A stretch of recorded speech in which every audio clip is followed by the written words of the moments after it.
novamente, bem-vindos a mais uma aula de estruturas de dados. Hoje vamos começar um novo capítulo e, como conseguem ver aqui pelos slides, vamos falar agora de complexidade algorítmica. Este é um tema que não só é muito interessante, mas também é um tema fulcral realmente em ciência de computadores. Este é um skill que é fundamental vocês terem.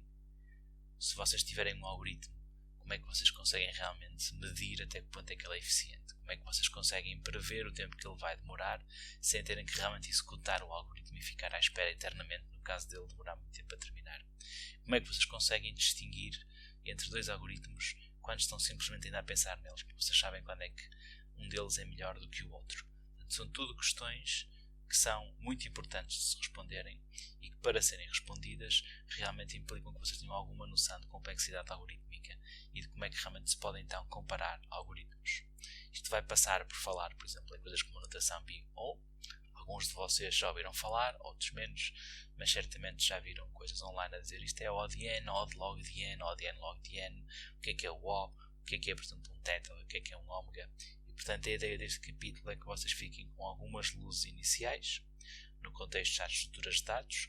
Nós neste departamento queremos que realmente vocês conheçam este tipo de noções logo desde o início, que comecem a ter este tipo de preocupação, este tipo de compreensão mais funda sobre aquilo que estão a fazer, mas também devo dizer que esta é uma noção que vai continuar a ser explorada em cadeiras mais para a frente.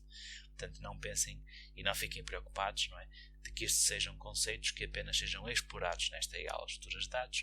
Pelo contrário, esta é apenas e só uma das primeiras introduções que vocês vão ter, mas que depois vão continuar a falar com especial ênfase, por exemplo, se pensarmos nas cadeiras de tronco comum ligadas à programação, em coisas como desenho e análise de algoritmos. Mas depois também terão cadeiras como computabilidade e complexidade, e em quase todas as outras cadeiras que falarem de algoritmos vão falar normalmente também, quando aprendem um algoritmo, qual é que é a complexidade dele. Portanto, isto são tudo noções que, se tudo corresse bem, seriam tão intuitivas para vocês quase como respirar, entre aspas, claro. Não é?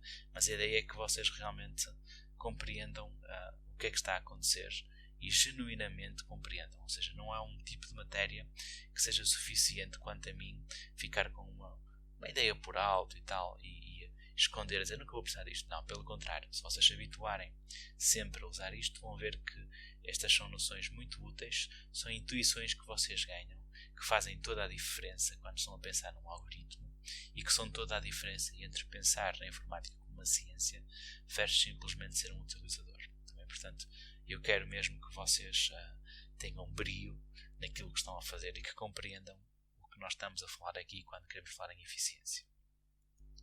Para começar este tema, eu queria, antes de mais, falar um pouco convosco sobre o que é um algoritmo. Não é?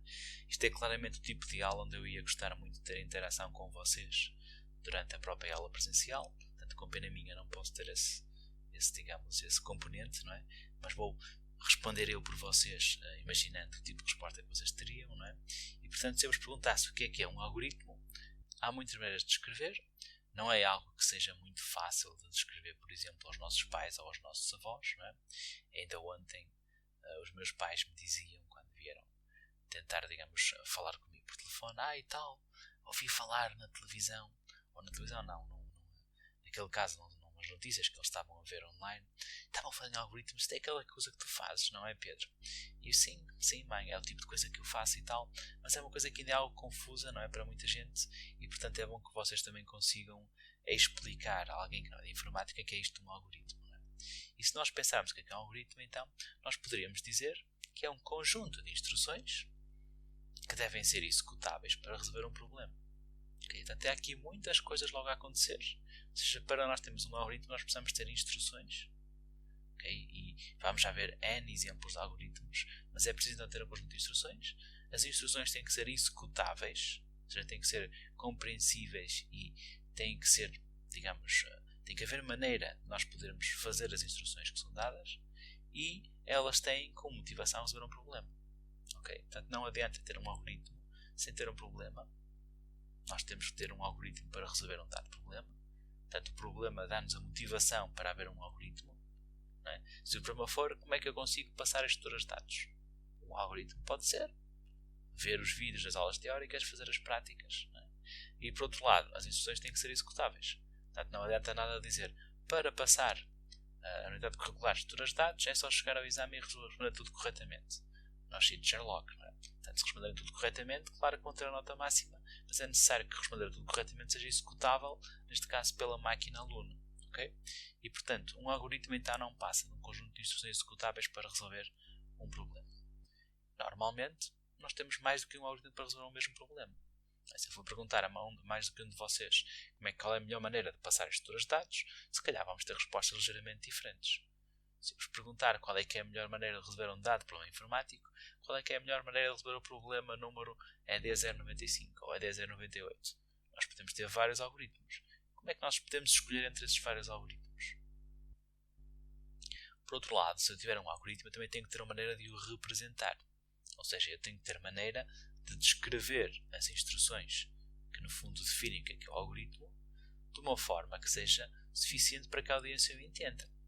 Se eu descrever um algoritmo para um dado problema como código em C, e se eu quiser explicar e dar esse código a uma pessoa que nem sequer sabe programar, vai ser complicado de compreender em C. Do mesmo modo, a mesma coisa a explicar a vocês, se eu vos desse instruções demasiado formais, demasiado técnicas, ou usando, por exemplo, matemática que vocês ainda não deram, se calhar vocês não compreendem. Portanto, é importantíssimo que a descrição das instruções seja suficiente para a audiência respectiva. Exemplos de algoritmos, ainda sem falar de computadores, pode ser, por exemplo, uma receita. Uma receita não deixa de ser um algoritmo. Mas se eu quiser fazer um doce de iogurte, posso dizer os ingredientes são estes, quase como o input do problema, e depois o modo de fazer é prepare a gelatina de acordo com as instruções de embalagem e leve à geladeira por 2 horas, ou faça isto ou aquilo. Não é? E portanto, neste caso eu tenho um conjunto de instruções que devem ser executáveis, devem ser execuíveis. E reparem que esta parte já depende um bocado da pessoa. Não é?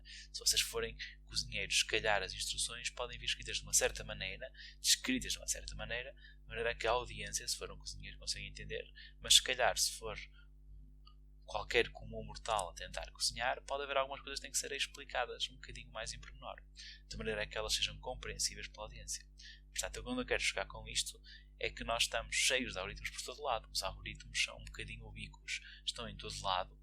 Nós passamos a vida aos algoritmos, até simplesmente para algo tão simples como qual é o algoritmo para ver os vídeos de estruturas de dados. Ir ao website de estruturas de dados, selecionar a página que tem os vídeos e depois clicar no link respectivo e carregar no play no YouTube. Todos nós seguimos muitos algoritmos no nosso dia a dia e os algoritmos não têm que ser feitos só para computador. Um outro exemplo de algoritmo pode ser, por exemplo, origami. Neste caso temos aqui um pinguim, não é?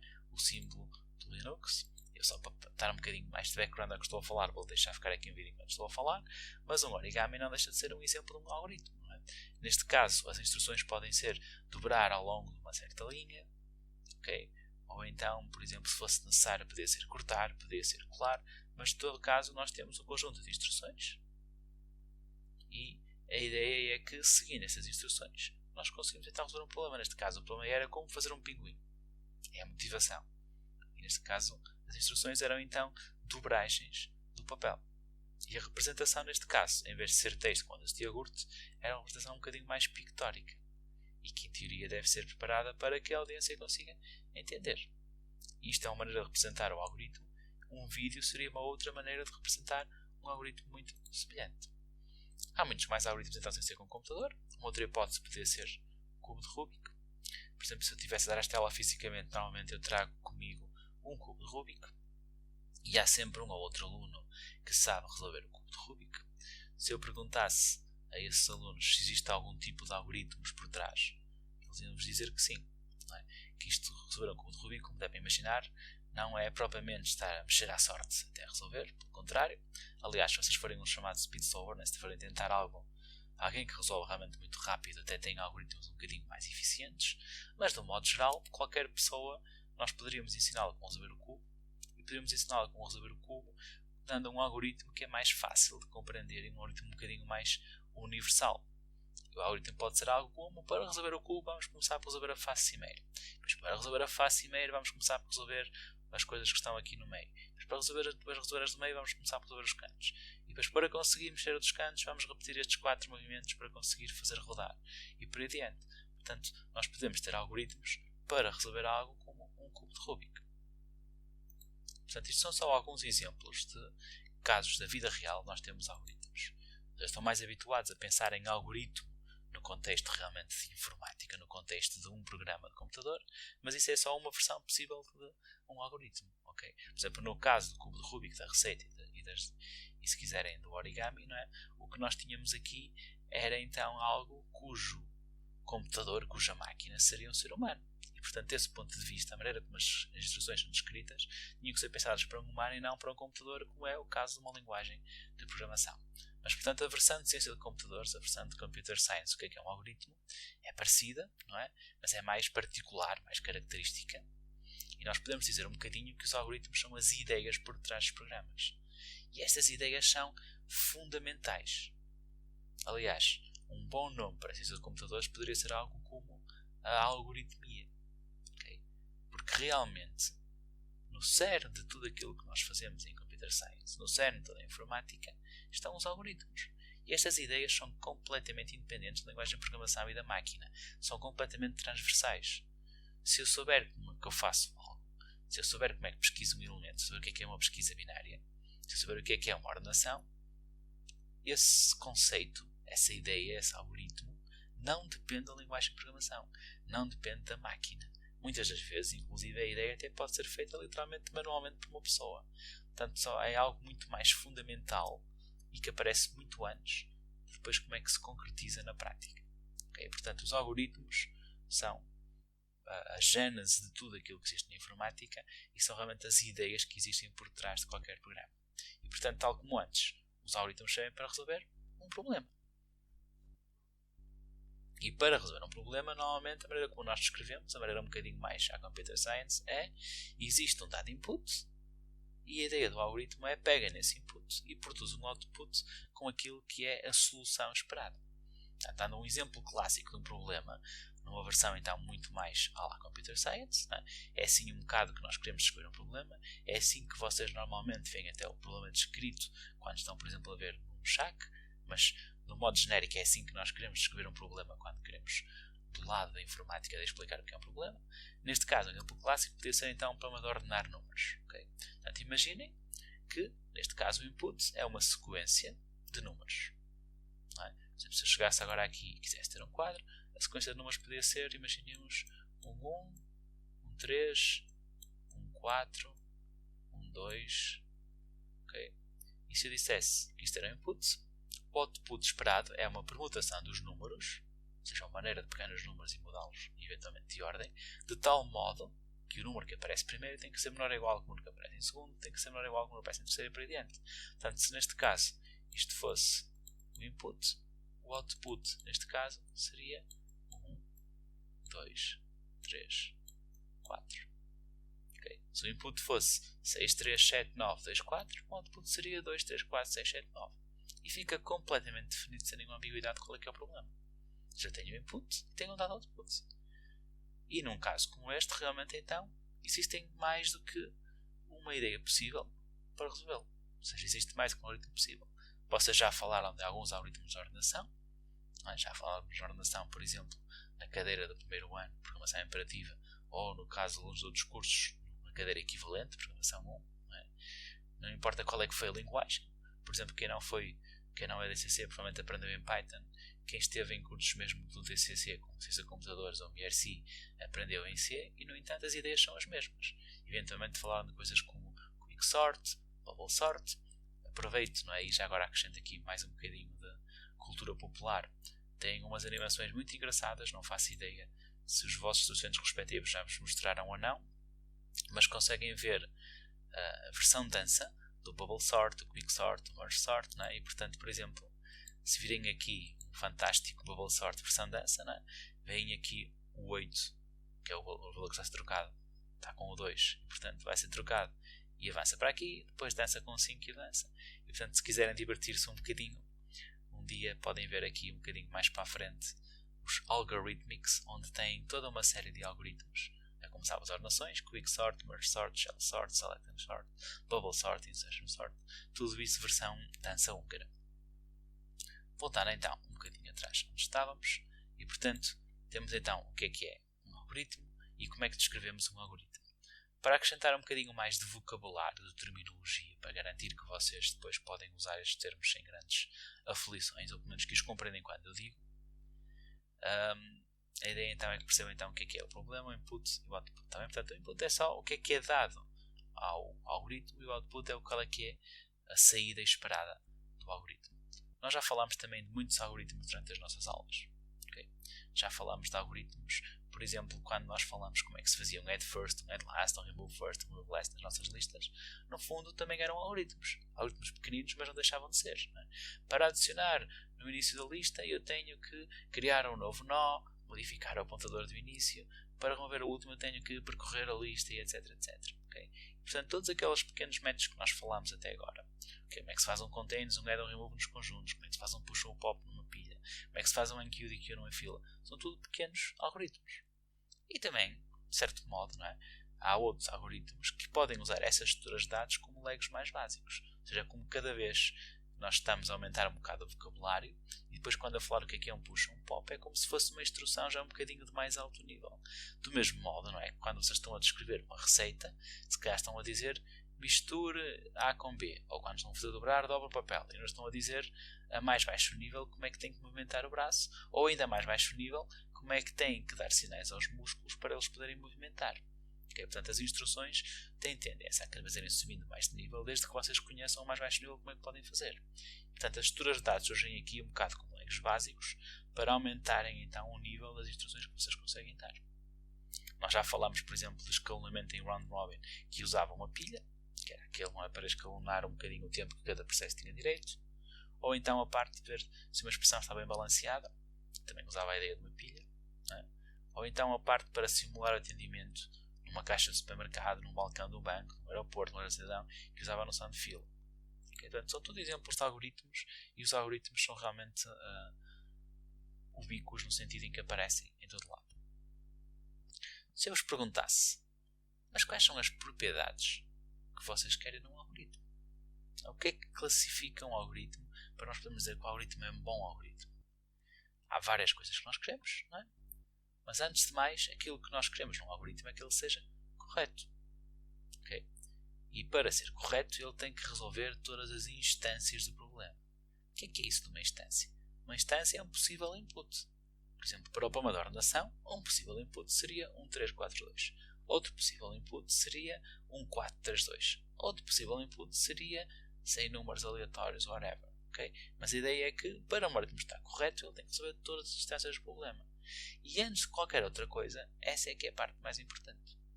Eu posso ter um fantástico algoritmo super rápido. Por exemplo, um algoritmo de ordenação super rápido é um algoritmo que não faz nada. É super rápido, não demora tempo nenhum. E em alguns casos acerta. Se a permutação que for dada já for ordenada, então está correto. Tal como um relógio que está parado 2 vezes ao dia também está correto. Não é? Mas nós queremos então um algoritmo que, antes de mais, ele tem que ser correto. Essa é a propriedade mais desejada. Mas para além de estar correto, nós também gostamos que ele seja eficiente. Ou seja, a sua performance tem que ser adequada ao caso de uso.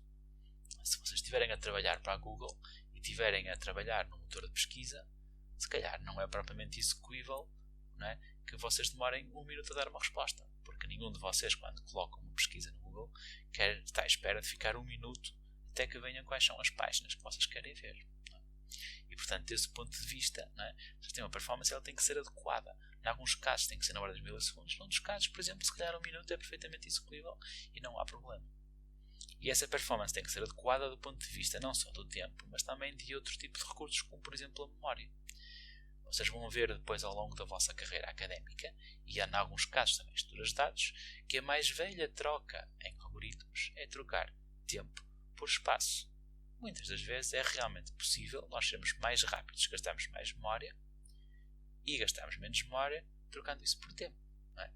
No limite, por exemplo, dando-nos um caso quase por resolução absurdo, se eu quisesse fazer um algoritmo de ordenação e tivesse memória infinita, eu podia pensar em algo como: se o input for este, eu sei que a resposta é esta. Se o input for outro, eu sei que a resposta é outra. Portanto, em vez de resolvermos realmente o problema, quase que podíamos tabular, não é? Guardar, memorizar todas as perguntas possíveis e todas as respostas possíveis de forma, digamos, correspondente.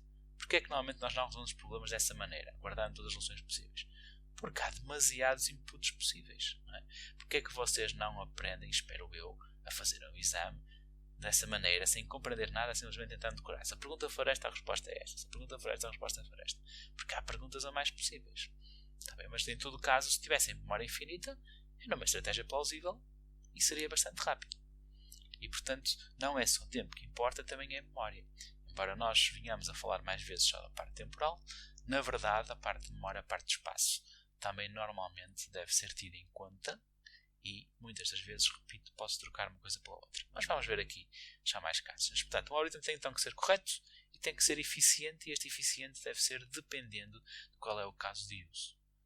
Claro que nós, como temos alma de cientistas, vamos querer muitas vezes querer ser o mais eficientes possíveis. E não nos vamos contentar quando sabemos que há maneira melhor.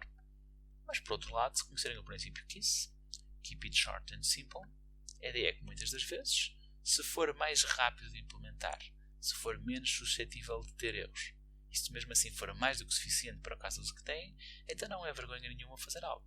O que é importante é que esteja correto e que vocês tenham a noção se ele vai ou não passar dentro do tempo para o caso que vocês têm em mãos. Portanto, cada caso é um caso e devem sempre analisar para esse caso. Está bem? Portanto, tal como eu vos disse, então, uma instância é um exemplo concreto de input, e um algoritmo correto tem que ser um algoritmo que resolva então todas as instâncias. Um dos problemas em relação à correção é que não é muito fácil provar que o algoritmo está realmente correto. E muito menos é óbvio se ele está realmente correto. Vocês estão habituados, para testar um bocado a correção de um programa, a terem maneira de submeter. No caso do primeiro semestre no Codex, no caso do segundo semestre com o Moshac. Mas aquilo que o Moshac ou o Codex faz não é realmente provar que o algoritmo está correto. É apenas e só dizer que, para as instâncias, para os inputs que nós temos, o programa aparentemente está a resolver dentro dos recursos de tempo e memória dados e responde de forma correta. Ou seja, aquelas instâncias ele resolve de forma correta. Mas isso não está a provar que resolve de forma correta todos. Provar que o algoritmo está correto é bastante mais complicado do que provar que está incorreto. Para eu provar que está incorreto, basta arranjar um exemplo onde falha. Para eu provar que está correto, eu teria que formalmente mostrar que qualquer que seja o input, ele está correto. Okay. Fechamos um bocadinho o exemplo para vocês verem que não é sempre assim tão intuitivo perceber se o algoritmo está correto. E aquilo que eu vos vou falar é do algoritmo ou do problema do caixeiro viajante. Aquilo que normalmente nós chamamos de Traveling Salesman Problem, que é um problema realmente bastante importante na ciência de computadores, como eu já vos vou falar daqui um bocadinho, não é? Neste caso vamos falar de uma versão um bocadinho mais restrita, daquilo que eu chamaria da versão euclidiana, e portanto imaginem que vocês têm vários pontos colocados no plano.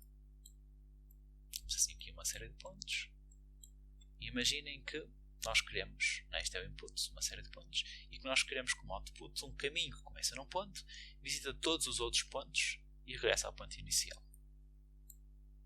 E portanto, o que eu estou aqui a dizer é, vamos só colocar aqui várias possibilidades. Uma hipótese, seria a única, seria começar neste ponto, e para este, depois daqui, e para este, depois daqui, e para este, depois daqui, e para este, depois daqui, e para este, depois daqui, e para este, e como aqui diz que no final o resultado de todos os pontos tem que regressar ao ponto inicial, ainda dava para aqui. Não é?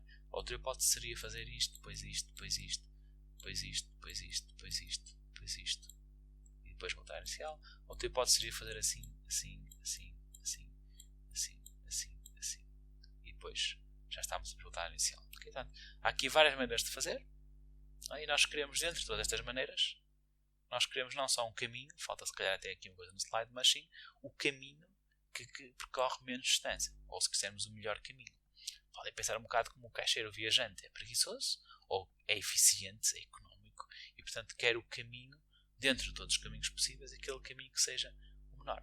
Né? Então aqui um exemplo, tal e qual está no quadro. Normalmente eu coloco exemplos também nos slides, que é para depois quem não vier à aula poder ver, mas neste caso, literalmente o quadro está aqui. Diga-se de passagem já agora que apesar deste quadro ser útil, continua a ser bastante menos usável do que ter um quadro a sério. No caso, eu estou a usar um portátil normal, portanto estou a desenhar com um rato, seria mais fácil, por exemplo, com um tablet ou um algo que tenha touch, e um touch relativamente bom para poder desenhar. Em todo o caso, é suficiente para dar-vos o essencial das explicações. E portanto, aquilo que eu vos perguntaria agora, é qual é que é um algoritmo que vocês conseguem imaginar para resolver este problema. Okay? E, portanto, normalmente eu esperaria um bocadinho, conversaria convosco. Vocês poderiam, muitas das vezes, digo eu, dar várias ideias possíveis. Não é?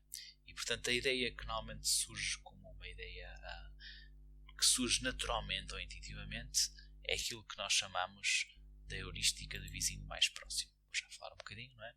E a ideia principal será, se eu, por acaso, começar num qualquer ponto, imaginem que eu comece, por exemplo, neste ponto aqui, eu posso tentar visitar sempre o vizinho mais próximo, ou seja, procurar o ponto mais próximo que ainda não tenho visitado. Se eu começar aqui, o ponto mais próximo vai dar este, depois o ponto mais próximo deste que ainda não visitei vai ser este, depois o ponto mais próximo que eu não visitei vai ser este, depois é este, depois é este e depois é este.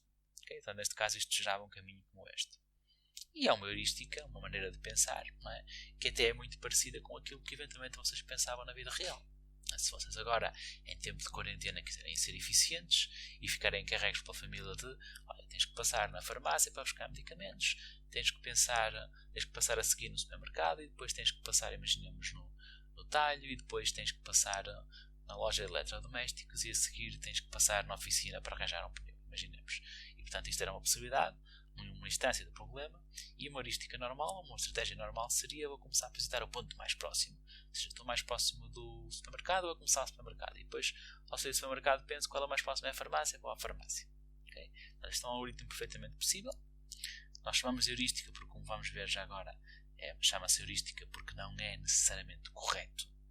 E esta é uma parte importante. Este algoritmo, apesar de parecer ser relativamente bom, e apesar de parecer que para alguns casos ele até pode funcionar, ou seja, num caso aqui com os pontos um bocadinho circulares, ele funciona mais ou menos bem, vamos ir para cada um dos próximos. No entanto, há casos onde ele funciona muito mal. Okay? Portanto, imaginem agora um caso como este. Eu começo por ter aqui, depois tenho aqui algo um bocadinho perto, depois algo um bocadinho mais longe, depois algo ainda um bocadinho mais longe, depois algo um bocadinho ainda mais longe, depois algo um bocadinho ainda mais longe. Se eu começasse a visitar aqui, eu ia visitar aqui mais próximo, depois o mais próximo que ainda não foi visitado foi este, depois o mais próximo que não foi visitado foi este. Okay? Imagina que isto estava tudo bem desenhado e que realmente estas distâncias aconteciam, não é? E depois de estar aqui, eventualmente, se tivesse tudo bem desenhado, vai para aqui. Deixa-me só pôr a vermelho. Depois vamos para aquele ponto um bocado mais longe, só para ficar ainda mais correto.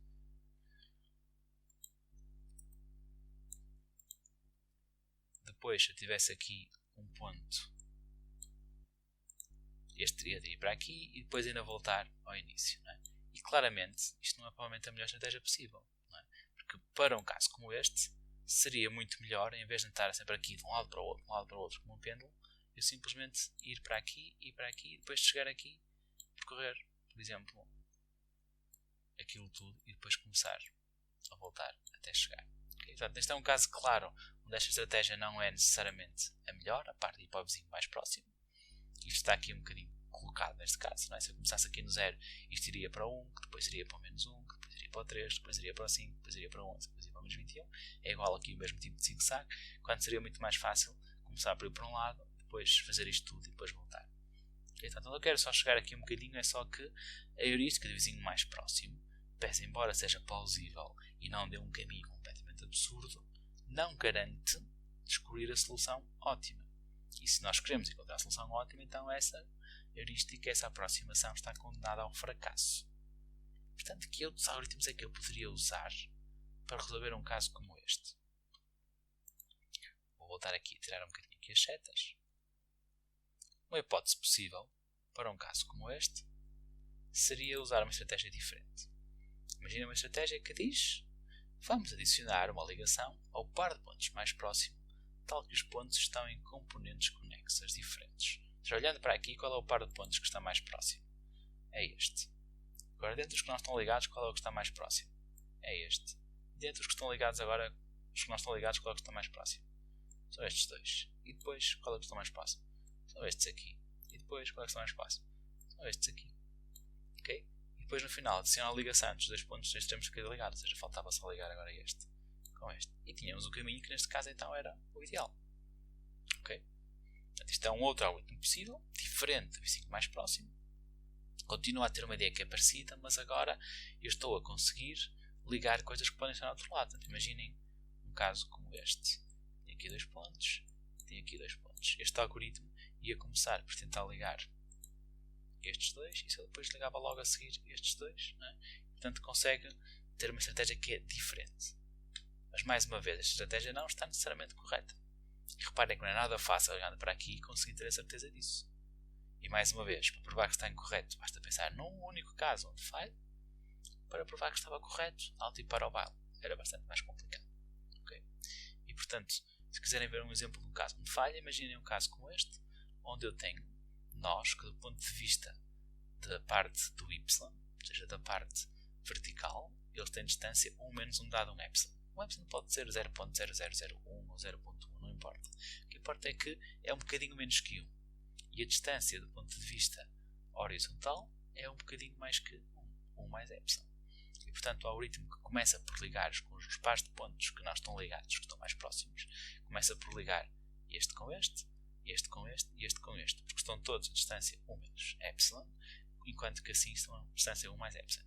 No entanto, ao começar por ter estas 3 ligações, já estou condenado ao fracasso. Já não tenho a mínima hipótese de ter uma solução ótima, porque a solução ótima, tal como naquele círculo, passa para andar um bocadinho à volta.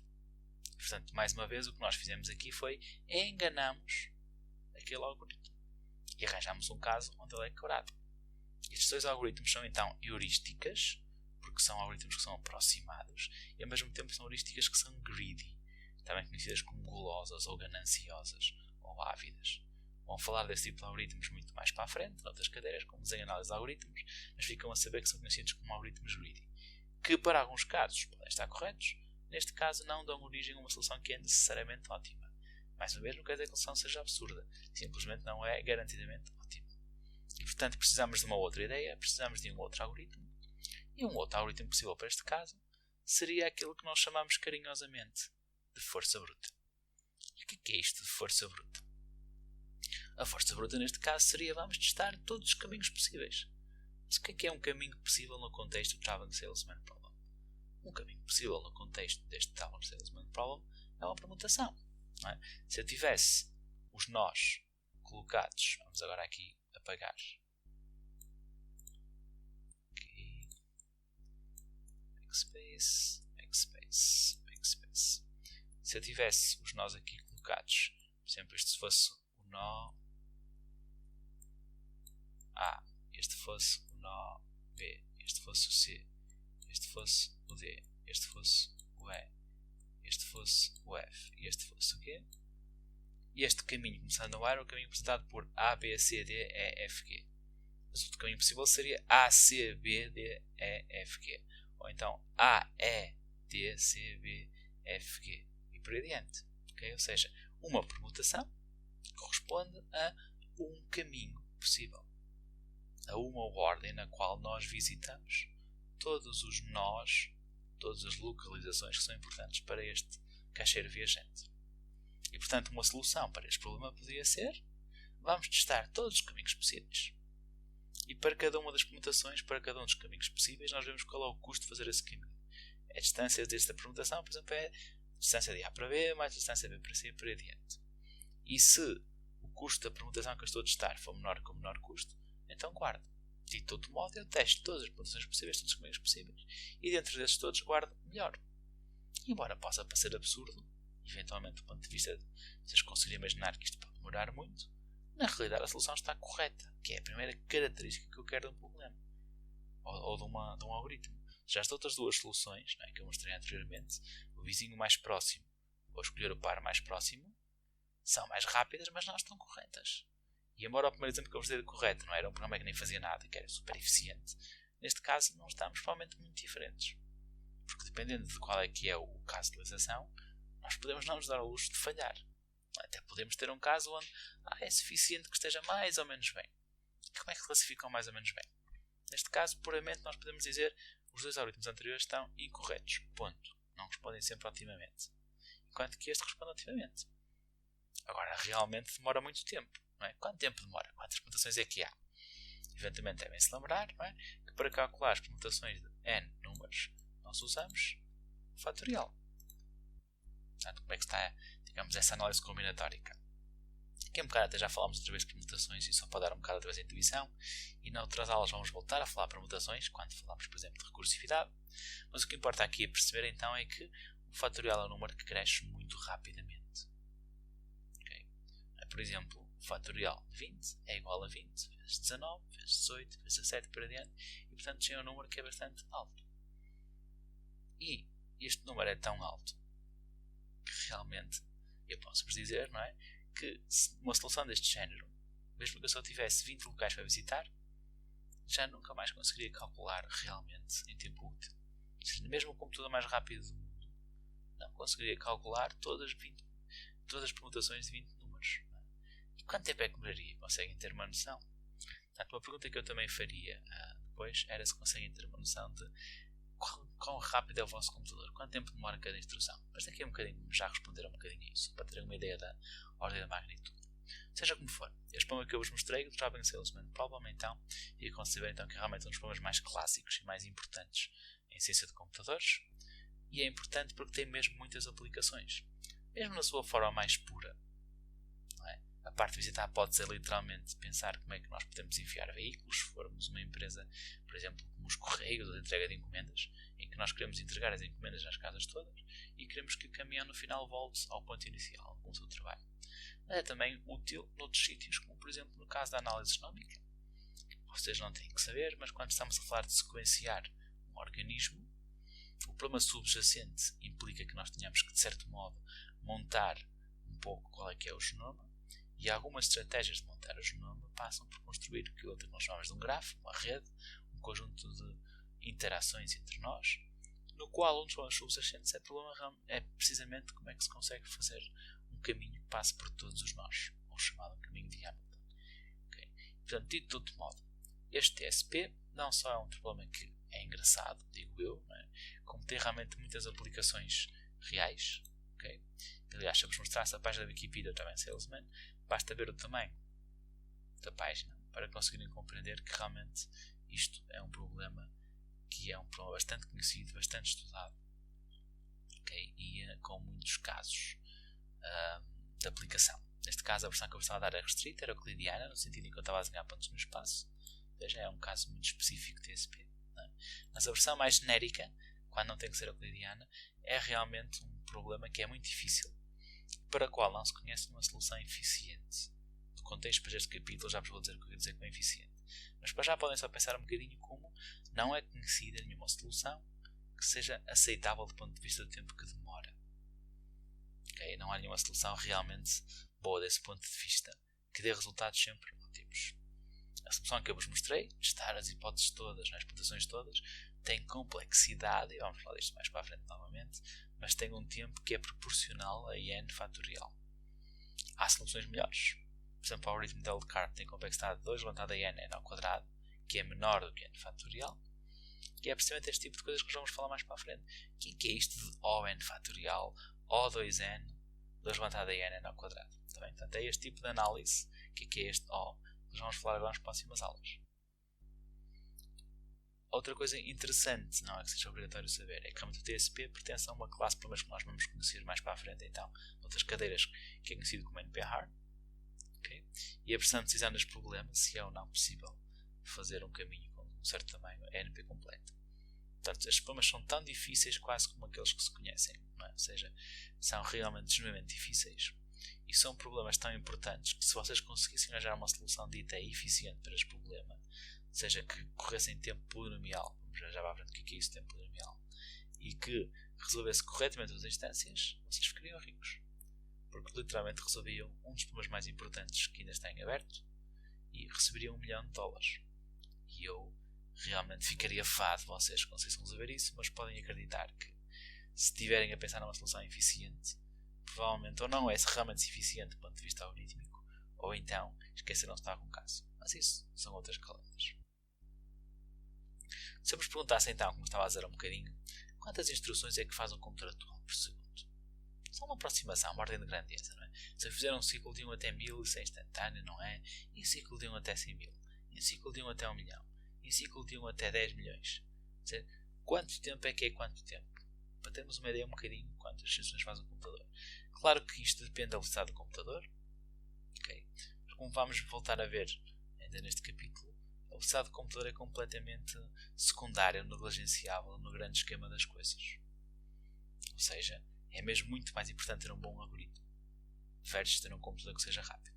Mas só para ter uma ideia da ordem de magnitude, okay, isto pode variar mais vezes de computador para computador, mas tanto estamos aqui a falar um bocadinho, digamos, de uma aproximação, uma ordem de grandeza. Vamos ver então quantas instruções faz o computador atual por segundo. Até já viram a resposta, porque eu sempre que agarrei para a frente, mas também não é problemático, até porque não estamos. E portanto, se eu estivesse numa aula normal, eu estaria mais uma vez a falar convosco, a perguntar quanto tempo é que acham que demora? E vocês iriam sempre respondendo. Eu vou fazer o programa em C, só mais no sentido em que realmente se eu tentasse fazer em Java, o Java demora algum tempo a executar, não é? Ou seja, o próprio programa em Java, literalmente só para arrancar, mas um programa que não faz nada já demora algum tempo. Em C eu posso realmente fazer algo um bocado diferente. E portanto, se eu fizer agora aqui, e o programa está aqui já agora porque eu estive a testar um bocadinho antes, não é? Só para ter uma noção dos números, ver se ainda estava igual. Compilei um programa chamado try, vou corrê-lo, é? E neste caso isto é um programa muito simples, que a coisa que faz é, pega no contador, faz um ciclo, neste caso de 0 até 1000, aumenta o contador e escreve. Portanto, é um programa bastante simples, neste caso, se vai até 1000, escreveu 1000. Fantástico, não faz nada, está ascendente, é óbvio. Se eu agora puser 10.000, ele também é mais ou menos instantâneo, não é? E se eu quiser medir mesmo o tempo que demora, posso fazer algo com isto. Portanto, isto está-me a dizer que para 10.000 demora 0,001. Já agora, o time é um comando Linux que permite ver o tempo que demora e separa o tempo do tempo real, chamado elapsed time, o tempo que passou desde que começou até terminar, o tempo de user, o tempo em que teve acesso ao processador. Porque se houver muitas coisas a correr na máquina, pode acontecer que o tempo real seja x segundos e, no entanto, o tempo real de usuário seja muito mais pequeno, porque é o tempo em que realmente o programa teve a ser executado. Dependendo do que vocês querem medir, pode mais de depender um ou outro. O sys é o tempo que foi passado em funções de sistema. Se eu puser agora 100.000 e correr, continua a não demorar quase nada. Se eu puser agora 1 milhão, já começa a ver finalmente um bocadinho aumentar. Isto aqui é quase mais ou menos o tempo mínimo que demora. Até o próprio relógio, a precisão do relógio do computador não é assim muito grande. E se eu puser então 1, 2, 3, 4, 5, 6, 1 milhão, se eu puser 10 milhões, estou a demorar sensivelmente 10 vezes mais do que aqui. Se eu puser 100 milhões, estou a demorar sensivelmente 10 vezes mais do que isto. Aumentei aqui 10 vezes mais. E se eu puser finalmente, aqui eu tenho então no primeiro tempo que demora mais do que um segundo. Okay? Que é 10 levantada 1, 2, 3, 4, 5, 6, 7, 8, 9. Okay? 9 zeros é muito por alto a ordem de magnitude que o computador atual faz por segundo. Pode ser um bocado mais rápido, um bocadinho mais lento, mas muito por alto, 10 levantada 9. Okay? Pode ser 10 levantada 8, pode ser levantada 10, mas é só para ter uma ideia da ordem de magnitude. E portanto, se faz isto, conseguem ver há um bocado aquele número que havia de permutações, que isto é muito maior. Quantas vezes é que isto é maior do que aquilo que nós estamos a ver há um bocadinho? Portanto, 10 levantada 9 instruções. Se eu perguntasse esta velocidade, mais ou menos quanto tempo é que demoravam certas quantidades de instruções? Okay? Ou seja, 10 levantada 9 instruções demorava 1 segundo. E por aí adiante. E agora, se eu tentasse ver um bocadinho para funções diferentes, e vamos ver daqui um bocadinho que raio é que são estas funções, mas para já, bear with me, já acompanhem o raciocínio. Se eu considerar n, quando n é igual a 100, quanto tempo é que demora? Ou seja, para 100 instruções. É instantâneo. Okay? Quando é n, é mais ou menos sempre instantâneo. Mesmo 10.000 instruções, não é? Demora muito menos que um segundo, porque é preciso chegar até a levantada 9. Se o número de instruções que eu tenho é um bocadinho n ao quadrado, então é um bocadinho mais demorado, mas acontece mais ou menos instantâneo. Se o número de instruções é n ao cubo, então para 1000 já dá 1 segundo, não é? Porque 1000 ao cubo já dá precisamente 10 levantada 9, que demora 1 segundo. E se fosse 10.000 ao cubo já demoraria 16 minutos. N à quarta cada vez pior, 2 levantada n cada vez pior, e n fatorial, que eram as nossas permutações, mesmo que nós conseguíssemos equivaler uma única instrução a cada geração de permutação, reparem que para n levantada 100 isto já ia demorar 10 levantada 141 anos. Ou seja, não é para vocês, não é para a vossa filha, não é nem de perto uma espécie de geração. E portanto, se nós quiséssemos ter esta noção, dava a gente ter esta noção sem ter que executar o programa. Voltemos só um bocadinho à parte das permutações. Conseguem conseguem perceber mais ou menos o que é que está a acontecer a nível digamos, de como é que elas são geradas. Eu não sei se todos vocês tiveram, imagino que sim, não é? Análise combinatória no 12º ano. Se eu chegar agora aqui, vou limpar aqui um bocadinho e vou copiar a coisa que eu tinha aqui colocado. Não é? Porque é n vezes n-1 vezes por aí adiante? Qual é o número que pode aparecer na primeira coluna? Basicamente, os candidatos na primeira coluna são ou 1, ou 2, ou 3. Se eu tiver n números, os candidatos à primeira coluna são precisamente n. E depois de cada n, aquilo que sobra, neste caso as posições, é equivalente a dizer que eu quero colocar as permutações dos dois que sobram. Quantas permutações é que há de dois elementos? Ou é 2, 3 ou é 3, 2. E, portanto, para cada um destes, nós temos aqueles que estão ali. E depois, teria então aqui também, deixa-me só apagar aquilo que eu criei, mais as permutações de 2 com 1, não é? E por sua vez cada um deles para adiante. Portanto, o que está aqui é fixarmos o primeiro, e o primeiro pode ser qualquer um deles. Depois de fixar o primeiro, o que falta é permutar os outros todos. Mas permutar os outros todos é fixar o primeiro desses outros todos e depois fazer o resto. Mas permutar todos eles para adiante, não é? Portanto, estamos sempre a fixar e, portanto, é um bocado a intuição da fórmula é só essa. Okay. Permutar um conjunto de números é escolher o primeiro e depois permutar aqueles que sobram. Portanto, continuando um bocado então esta nossa aventura, não sei se há um de vocês conheceu a coleção da doutora juvenil da Ana Maria Magalhães e Isabel Alçada, conhecida como Uma Aventura. Uma Aventura, Isabel Alçada, espero não me ter enganado o nome dos autores. Ora, Uma Aventura, cá está, Ana Maria Magalhães e Isabel Alçada. Portanto, era, digamos, livros bastante conhecidos, não é? E tem aqui então Uma Aventura no Porto, Uma Aventura no Musical, Uma Aventura no Supermercado e Uma Aventura na Eficiência dos Algoritmos, ou Uma Aventura na Compensação Algorítmica. Tem que ser um novo livro escrito, muito importante. E portanto, quanto tempo é que duraria um programa que passe por todas as permutações? Se há pouco eu vos disse que faz à volta ou é levantada novas instruções. Na prática, gerar uma permutação não é só uma instrução, mas mais que uma instrução. E nós mais para a frente, numa outra aula, na aula de recursividade, até vamos implementar literalmente um programa para gerar permutações. E na altura eu falar-vos-ei um bocadinho como é que ele funciona. Mas para já imaginem só que, supondo que eu tenho um programa que funciona e que calcula as permutações, se eu executar, okay, ele vai-me mostrar mais ou menos quanto tempo demora. E se demora isto para calcular n igual a 10, demora isto para calcular n elevado a 11, depois demora isto para calcular n elevado a 12, não é? E reparem que o tempo que demora, se eu tivesse aqui o programa para executar, quando eu estou em 10, é essencialmente 11 vezes mais que demora o de 10, não é? Porque as permutações de 11 são iguais a 11 vezes as permutações de 10. E por sua vez as permutações de 12 é essencialmente igual a 12 vezes o tempo que demora as permutações de 11. E por sua vez as permutações de 13 seria 13 vezes as permutações de 12. E por sua vez as permutações de 14 seriam 14 vezes as permutações de 13. E por aí adiante. Não é?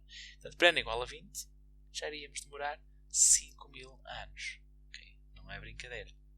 Estamos a falar aqui. Não é? Portanto, vamos pôr aqui já agora esta previsão de outra maneira. Vamos pôr agora aqui. Vamos arrancar uma calculadora, a minha calculadora de costume, o BC. Não é? Se eu tiver então 2.2 segundos correspondem ao levantado a 11, multiplicar por 12, tenho aqui 26. Até ligeiramente pior que vezes 12, mas ficam por alto. Não é? E depois se isto eu fizer vezes 13, depois se isto eu fizer vezes 14, depois vezes 15, vezes 16, vezes 17, vezes 18, vezes 19, vezes 20. Então a nossa estimativa por alto seria esta quantidade de segundos. Esta quantidade de segundos dá esta quantidade de minutos. Esta quantidade de minutos desta quantidade de horas. Esta quantidade de horas desta quantidade de dias. Okay. Esta quantidade de dias desta quantidade de anos. E neste caso estou a incluir aqui os bissextos. É? E portanto isto já vai dar à volta de quase 5.000 anos. Não é? E é porque eu comecei no 26 e não naquele 28. Portanto, se eu aqui em vez de 2.2 tivesse colocado 2.3, cada vez aquilo aumentava ainda mais também. Mas, portanto, grosso modo, demora cerca de 5.000 anos. E o número de repetições por segundo que faz agora é à volta de 10 elevado a 7, o que vos diz que, grosso modo, são cerca de 100 instruções para gerar uma permutação. Daí a diferença entre ter levantado a 7 e ter levantado a 9. Seja como for, onde eu quero chegar é que isto cresce muito rapidamente. Okay? Isto é super exponencial. E se há coisa já agora que vocês tenham ouvido falar, é de funções exponenciais. Não é? Onde a taxa de crescimento se reflete em função do que era o número anterior. Aliás, brincando um bocado com esta história das exponenciais, se calhar o que eu vos podia dizer, arranca aqui se calhar o Gigi, não é que se nós pensarmos o tempo que nós passamos agora a olhar para grafos exponenciais, não é? À medida que o tempo passa, ele próprio é uma exponencial. Não é uma piada assim um bocado seca, eu sei, é um bocado geek, mas eu rio-me imenso quando vi este gráfico, porque realmente é verdade. Não é? Todos nós agora passamos a vida a falar de exponenciais, como é que podemos amaciar a curva, e aquilo que eu quero que vocês façam é precisamente amaciar a curva do tempo que demora nos vossos programas. Vocês não querem programas que demorem tempo exponencial, precisamente porque ele cresce muito rápido. E será que um computador mais rápido tentava alguma coisa? Ora, no cerne precisamente de perceber o crescimento exponencial, é perceber que um computador mais rápido não adianta assim tanto. Okay? E porquê que um computador mais rápido não adianta assim tanto? Um computador mais rápido não adianta assim tanto porque, pensemos o seguinte, se n igual a 20 demora cerca de 5.000 anos, então um computador que seja 10 vezes mais rápido já não demora 5.000 anos, já só demora 500 anos. Uau, fantástico! E se for 5.000 vezes mais rápido, já não demora 5.000 anos, mas sim só um ano. Uau, um ano à espera da resposta. Se for 1 milhão de vezes mais rápido, pensem bem o quão difícil é a tecnologia evoluir de maneira a que eu tenha um computador 1 milhão de vezes mais rápido que o computador atual. É plausível que possa lá chegar, mas tão cedo não, certo? Já passava só a demorar 2 dias. Fantástico, em 2 dias temos a resposta. Mas, se eu passar para n igual a 21, o tempo que demorava já era 2 dias vezes 21, já estávamos num mês. E para n igual a 22, mesmo para um computador 1 milhão de vezes mais rápido, já demorava mais de 2 anos, porque era um mês vezes 22. Ok? Ou mais de um mês vezes 22. E portanto, onde nós estamos aqui a chegar é que esta taxa de crescimento do algoritmo é que realmente domina. E se as coisas forem exponenciais, ou quase que ainda piores que o normal exponencial, porque aqui ainda vai crescendo cada vez mais, não é? Então nós estamos tramados, passa a expressão. Tá bem? Portanto, esta parte de perceber como é que cresce o tempo do algoritmo à medida que aumenta o input é uma parte muito importante. E é esta parte que realmente nós queremos estudar um bocadinho. É qual é que é a taxa de crescimento. E nunca foi tão falado como agora. Não é? E é isso também importante. Qual é a função que está a regir o crescimento do número de casos infectados pelo vírus? Qual é a função que está a regir o tempo que o vosso programa demora em função da quantidade de input que é dado? E portanto, aquilo que eu queria que ficasse gravado a vermelho, a pescar nas vossas cabeças, não é que um algoritmo melhor será sempre o ganhador. Um algoritmo melhor a um computador mais lento irá sempre ganhar um algoritmo pior a um computador mais rápido, desde que o n seja suficientemente grande. Porque à medida que vai crescendo o tamanho do input, seja qual for a velocidade do computador, o que vai importar é realmente essa taxa de crescimento. Vocês até podem mostrar quase como tem um algoritmo que é muito melhor e parece que este computador mais rápido, este algoritmo é fantástico, mas se tiver um algoritmo que é melhor que o vosso, mesmo que tenha um computador do tempo da Maria Cachucha, ele a certa altura vai ser melhor para um ganho suficientemente grande.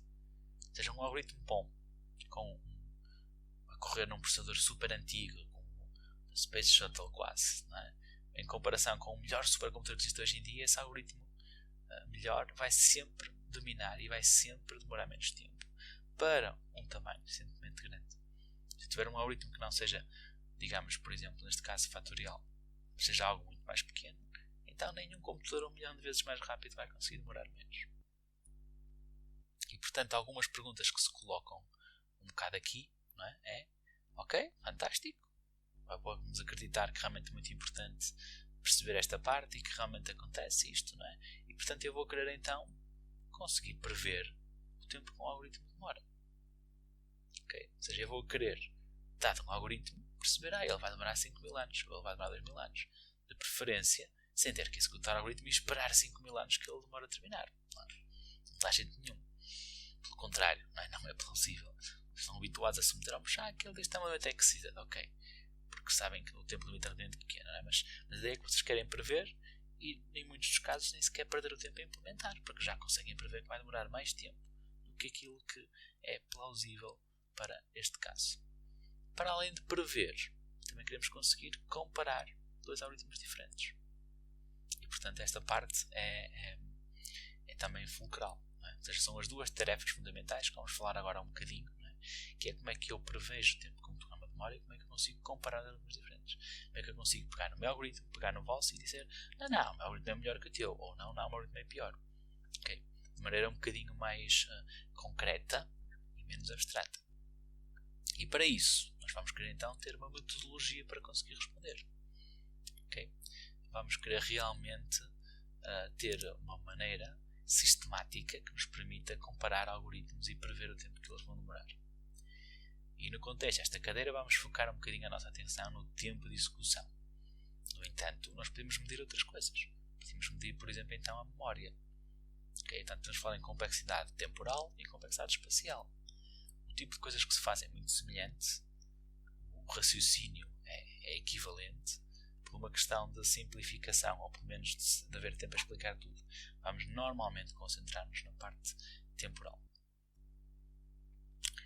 E para terminar um bocadinho esta aula, e depois, obviamente, conter a continuação deste tópico ainda nas próximas aulas, nós precisamos de um modelo que seja genérico e independente da máquina de linguagem usada, não é? Porque quando nós queremos comparar um algoritmo, nós não queremos comparar um algoritmo em C, ou não queremos comparar um algoritmo em Java, um algoritmo em Python, ou um algoritmo em C++, ou o que quer que seja. Queremos comparar um algoritmo ponto, que é uma ideia. E por outro lado, também queremos comparar independentemente de qual é que é a máquina. Eu não quero dizer, este algoritmo é melhor no meu portátil do que o teu algoritmo no teu PC de secretário, ou do que o teu algoritmo no teu tablet, ou do que o teu algoritmo no teu telemóvel. Queremos uma maneira de comparar que seja independente da máquina. Portanto, o nosso modelo tem que ser realmente abstrato, genérico e completamente independente de qual é que é a máquina, qual é que é a linguagem. Nós estamos a comparar as ideias, os algoritmos, e portanto não queremos que dependa da linguagem. E então aquilo que vamos fazer nesta aula, e que é o mais típico, não é? É considerar aquilo que nós chamamos de RAM. Este RAM não é RAM memória, Random Access Memory, mas sim Random Access Machine. Okay? E o contexto é mais ou menos básico de explicar. Imaginem que cada operação simples, por exemplo, somar dois números, subtrair dois números, atribuir uma coisa a outro número, fazer simplesmente um if, uma instrução destas demora um passo. Okay? Estas instruções, muitas das vezes agora, se já tiveram a ter computadores ou se estiverem a ter, correspondem até potencialmente a uma instrução que é executada mesmo no próprio hardware. Ou seja, o hardware tem maneira de, recebendo dois inteiros nativos, por exemplo, somar e devolver o resultado. Instrução simples. E desse ponto de vista, já agora então um ciclo, por exemplo, não é uma instrução simples, não é? Um ciclo for int igual a 0 e menor que n e mais, tem muitas instruções lá pelo meio. Tem uma atribuição de i igual a 0, tem as comparações de i menor que n, e depois tem os i++, e depois tem instruções lá dentro. Portanto, um ciclo, um procedimento que tenha lá dentro várias operações simples, não é considerado uma operação simples. Okay? E por outro lado, por isso é que se chama já Random Access Machine, que é cada acesso à memória, vamos também para já simplificar e dizer que também demora um passo. Ou seja, se eu perguntar qual é o valor do v de i, uma posição i do array v, isto demora uma unidade, um passo. Portanto, não vamos medir em termos se é um milissegundo, um microsegundo, um picosegundo, se é um minuto, vamos medir em termos de unidades. Quantos passos demora a fazer? E medir o tempo de execução passa a ser então contar o número de passos consoante o tamanho do input. Como foi falado antes, nós queremos comparar taxas de crescimento, queremos saber quanto tempo demora em função de qual é que é o input que é dado, e se o tamanho do input que é dado for chamado de n, nós queremos saber então quantos passos é que nós demoramos, quantas unidades é que nós demoramos, realmente baseado nesse n. Isto simplifica um bocado, okay? Portanto nós estamos a dizer que cada operação simples demora um passo, e na realidade não é exatamente assim. Não é? Por exemplo, mesmo a nível de hardware, somar dois inteiros não é exatamente a mesma coisa que somar dois números reais de vírgula flutuante. Mas nós vamos ver um bocado que estas pequenas coisinhas no deve haver, no grande esquema das coisas, não são assim tão importantes. Okay? Pelo contrário, não é? Elas são menosprezáveis no sentido em que desde que nós consideramos que elas são unitárias, o raciocínio vai fazer todo sentido. E vamos terminar então esta aula contando um exemplo aqui, um pequeno programa. Okay? Tendo aqui este programa, não é? E este programa, temos aqui um pequeno programa que seria também válido em C, já agora, para em Java também. Int count igual a 0, não é? E depois temos aqui um ciclo que vai até n. E depois verificamos se as posições de VD forem iguais a 0, fazemos count mais. Portanto, isto é um programa no fundo que está a contar quantas posições do nosso array estão colocadas com 0. E no final o resultado fica em campo, supondo que o array tem n elementos. Portanto, se fosse perguntar, vamos então contar as operações simples tal e qual tínhamos falado há pouco. Bem, quantas declarações de variáveis é que eu tenho aqui? Tenho duas. Declaro a variável count e declaro a variável i. Não estou a declarar aqui nem o n nem o vd, porque estou a assumir que ele já vinha do outro pedaço do programa. Portanto, este pedaço aqui tem duas declarações de variáveis, a variável count e a variável i. E quantas atribuições, que é colocar um valor dentro de uma variável? Também tem duas, que é coloco o valor 0 no count e coloco o valor 0 no i. E quantas vezes eu comparo menor que? Ora, a comparação menor que aparece aqui. Não é? Se o meu n for, por exemplo, 3, quantas vezes é que eu comparei? Eu começo por colocar i igual a 0, não é? E comparo quando, vou pôr aqui um bocadinho aqui esta parte, para poder voltar a mostrar. Portanto, imaginem que eu tenho algo como n igual a 0. 0 não, fica-nos até 3. Okay? E para isto,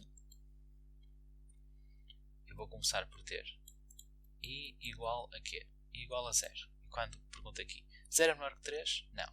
Ou melhor, 0 é menor que 3? Sim, continua. I igual a 1. 1 menor que 3? Sim, continua. I igual a 2. 2 menor que 3? Sim, continua. I igual a 3. 3 menor que 3? Não. Volto para o vale. Okay, portanto, apesar do n ser 3, eu tive que fazer quantas comparações? 4. Faço sempre mais uma comparação extra, porque só quando eu faço a comparação realmente sai. Não é? A comparação que obriga a sair. E essa já é mais uma do que aquilo que eu estou a fazer. Portanto, o número de vezes que eu comparo menor que não é n, mas sim n mais 1. Que é igual a 0, igual a 1, igual a 2, igual a 3, igual a 4, igual a... Porque adiante tem n menos 1, isso está a n, e depois sai, mas só depois de comparar outra vez com n. Portanto, temos n mais 1. E quantas vezes é que eu comparo igual a igual? Dentro do ciclo, quando o i é igual a 0, eu vou comparar uma vez igual a igual. Quando o i é igual a 1, eu vou comparar uma vez igual a igual. Quando o i é igual a 2, eu vou comparar igual a igual. Quando o i é igual a 3, ele sai logo do ciclo, já não entra. Portanto, o número de comparações aqui dentro já não é n mais 1, mas sim simplesmente n. E quantas vezes é que eu acedo a uma posição do array? Que, como nós dissemos anteriormente, como nós estamos no Random Access Machine, vamos supor que demora 1. Ora, para cada comparação implica que eu vá aceder uma vez. Okay? E, portanto, o acesso ao array também é feito n vezes. Está dentro do ciclo. Portanto, é só feito aqui nessas partes e não na última. Por sua vez, o incremento. Quantas vezes é que é feito? Isto que está aqui é feito n vezes. Não é? Uma vez passado de 0 para 1, outra vez passado de 1 para 2, outra vez passado de 2 para 3. É feito n vezes. Se o n for 3, é 3 vezes. Mas esse que está aqui já depende. Não é fácil dizer quanto tempo demora. Porque este aqui pode ser feito, no pior dos casos, sempre, no sentido em que todos os elementos estão a 0, mas no melhor dos casos também pode nunca ser executado. Então, o número de vezes que nós temos um incremento é entre n e 2n. n corresponde ao pior caso em termos, ou melhor, o melhor caso em termos de quantas vezes temos de chamar o count, que é se por acaso não tivermos nenhum 0, nunca é chamado, então só temos n incrementos que correspondem só ao i, e se por acaso todos são 0, então também temos n vezes que nós incrementamos o count, adicionadas n vezes que incrementamos o i, temos entre n e 2n incrementos totais. E, portanto, se eu quisesse escrever isto agora numa fórmula, eu podia dizer que o total de operações, no pior caso, seria 2 mais 2 mais n mais 1 mais n mais n mais 2n, onde aquele 2n vem daqui. E no melhor caso, seria 2 mais 2 mais n mais 1 mais n mais n mais n. Porque este n que está aqui corresponde a isto. E o resto da soma, já agora o resto dos termos são precisamente isto que está aqui. Agora, esta forma de escrever não é muito chata. E, portanto, nós quando estamos a falar de programas não gostamos nada de dizer e tal, o meu demora 5 mais 5n, o teu demora mais 5 mais 4n. E, portanto, nós precisamos de uma maneira um bocadinho mais, não diria mais esperta, mas um bocadinho mais sucinta, mais fácil de usar para comparar. E é esse o tema da nossa próxima aula. Okay? Vamos ver um bocadinho quais são as notações possíveis e como é que nós podemos analisar. E, portanto, vou ficar agora por aqui, esta aula.